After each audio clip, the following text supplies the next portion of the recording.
Pandian store சீரியல்ல இனி எபிசோட்ல நம்ம மீனாவும் செந்திலும் பேசிக்கிட்டு இருக்கிறாங்க. அந்த நேரம் பார்த்து நம்ம தங்கமயிலே மீனாவுக்கு ஒரு வாய்ஸ் மெசேஜ் அனுப்பி விடுறாங்க. இதை செந்தில் பார்த்துடுறாப்ல. அப்படின்னா இன்னும் நீ அந்த தங்கமயிலோட கான்டாக்ட்ல தான் இருந்துகிட்டு இருக்கியா அப்படின்னு மீனாவை பிடிச்சி திட்டுறாங்க. உடனே அந்த மெசேஜை என் முன்னாடியே ஓப்பன் பண்ணி பாரு அப்படின்னு உடனே அதில் வேலை கேட்டு ஏற்கனவே வேலை கேட்டிருந்தாங்க இல்லையா, மறுபடியும் அதே தான் வந்து மெசேஜை அனுப்பி விட்டுருக்குறாங்க. செந்தில் நீ வேலை வாங்கி கொடுத்த, அது மட்டும் எனக்கு தெரிஞ்சதுன்னா நான் அதுக்கப்புறம் வீட்டில் சொல்லிடுவேன், நானும் உன்கிட்ட பேச மாட்டேன் அப்படின்னு சொல்லிடுறாப்புல.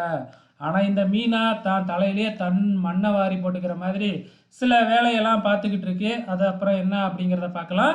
இங்கே நம்ம கதிரியும் ராஜியும் காமிக்கிறாங்க. இப்பொழுதைக்கு ரொம்ப நிம்மதியாக ஜாலியாக இருக்கிறது யார் அப்படின்னு பார்த்தீங்கன்னா நம்ம கதிரும் ராஜி தான். எப்போ பார்த்தாலும் இப்போ ரொமான்டிக் மோட்லேயே இருக்கிறாங்க. நம்ம ராஜி கிளாஸுக்கு கிளம்புறாங்க.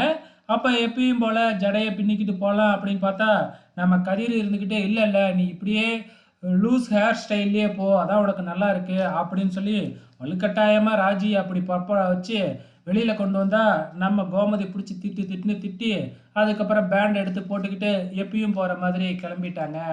ஸோ இப்போ பாண்டியன் வராப்புல. பாண்டியனுக்காக நம்ம கோமதி ஓடி போய் அவசர அவசரமாக காஃபி எடுத்துக்கிட்டு வந்து கையில் ஊற்றிக்கிட்டே அப்படியே வந்து பார்த்தீங்கன்னா வழி தாங்க முடியாமல் அலறிக்கிட்டு இருக்கிறாங்க. ஆனால் பாண்டியன் இதுவும் நடிப்பு தான் அப்படின்னு சொல்லிட்டு போயிடுறாரு.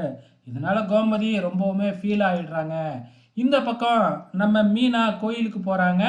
அங்கே நம்ம சரவணனும் அஞ்சலியும் உட்காந்து பேசிக்கிட்டு இருக்கிறாங்க. மீனா தன்னோட ஃப்ரெண்டை பார்க்கறதுக்காகத்தான் போயிருக்காங்களாட்டுக்கு. ஸோ தன்னோட ஃப்ரெண்டு அவங்க அம்மாவை பார்த்துக்கிறதுக்கு ஒரு ஆள் தேவை, யாராச்சும் இருந்தால் சொல்லு அப்படின்னு சொல்கிறாங்க. ஸோ அவங்க சொல்லிட்டு போகும்பொழுது தான் நம்ம மீனா சரவணனையும் அஞ்சலியும் சேர்த்து வச்சு பேசுகிறாங்க. ரெண்டு பேரும் பக்கத்தில் உட்காந்துக்கிட்டு பேசிக்கிட்டு இருக்கிறாங்க. மீனாவுக்கு என்ன நடக்குது அப்படிங்கிறது தெரியாது இல்லையா. இங்கே சரவணன் ஏற்கனவே அஞ்சலி கிட்ட தங்கமயில பற்றின உண்மை எல்லாத்தையும் சொல்லிக்கிட்டு இருக்கிறாப்புல. மீனா கோயிலிருந்து நேராக தங்கமயிலோட வீட்டுக்கு தான் போகிறாங்க. அங்கே போயிட்டு தன்னோட ஃப்ரெண்டு அம்மாவை பார்த்துக்கிறதுக்கு வேலை இருக்குது அப்படின்னு சொல்லி தங்கமயில இழுத்துக்கிட்டு போய் அங்கே வேலையிலேயே சேர்த்து விட்டுறாங்க. அந்த அம்மா கண்டிஷனே ரொம்ப இதாக இருக்குது, எல்லா வேலையுமே தங்கமயில் தான் பார்க்கணும் அப்படின்னு சொல்லிடுறாங்க. தங்கமயிலும் வேறு வழியே இல்லாமல் அந்த வேலையில் ஜாயின் பண்ணிடுறாங்க. அப்கமிங்கில் என்ன நடக்க போகுதுன்னு தெரியல, வெயிட் பண்ணி பார்க்கலாம்.